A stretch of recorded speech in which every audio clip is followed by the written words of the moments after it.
শুভ দুপুর বন্ধুরা। আজকে শুক্রবার, আমিষ নিরামিষ না, আজকে আমিষ লাঞ্চে মেখে কি কি এনেছি দেখুন।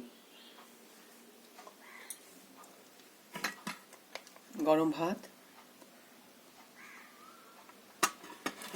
প্রথম পাতে মাছ ভাজা, এগুলো নানা রকম মাছ আছে, বেলে মাছ আছে, পুঁটি মাছ আছে, মোরলা মাছ আছে, সব রকম পাঁচ মিশালি মাছ ভাজা।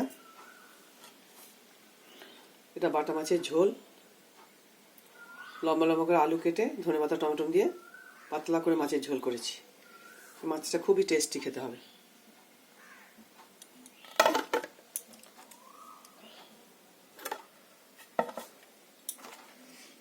আর চুনো মাছের ঝাল আলু দিয়ে, এটা শুকনো ভাতে খুবই ভালো লাগবে।